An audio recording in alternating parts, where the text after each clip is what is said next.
Hi. So we wanted to ask you, what is Bukele public security policy, and how is it a model for other governments? So, well, first of all, thank you. I'm Tiziano Breda, researcher at the Global Actors Program at the Institute for International Affairs in Italy.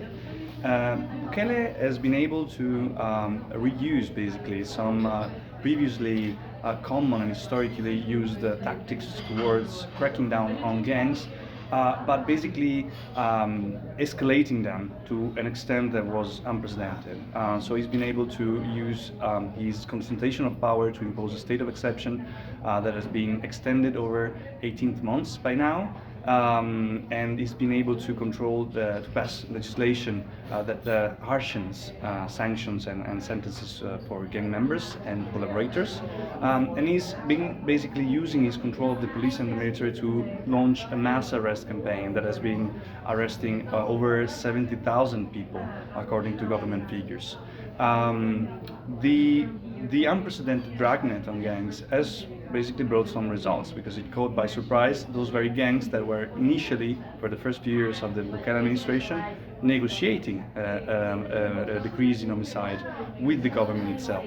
And it's basically brought them to be in disarray. So at least 2/3 of gang members that were certified in the database or estimated have been arrested, and the other third have been either gone into hiding or fled the country. But this has come and basically they've been unable to respond, and the homicides therefore and extortion rates have gone really down, reaching a decrease, a down of 7 to 8 homicide per 100,000 inhabitants in 2022, coming from more than 100 in just 2015. But this has come at the high cost for democracy and human rights in the country, since at least 7,000 people have been detained arbitrarily and have been released actually. So the government has admitted that at least 10% of the people arrested have been arrested without justification. And probably this figure is very much higher.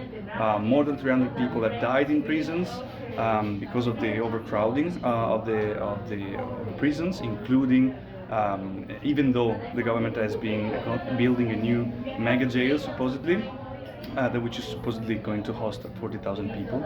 And this has of course come at the cost of the notion that security can only be achieved by the suspension of human rights through the imposition of a state of exception, so limiting citizens' rights to freely mobilize, to have a fair defense and fair process. And so this is of course problematic, because this has been seen as a model to be followed by many other politicians in various countries in Latin America, due to the apparent success of these practices, but also to the communication campaign that Bukele has been able to mount. And that has projected himself really as a leader that has been able to uproot a decade-long problem in the country.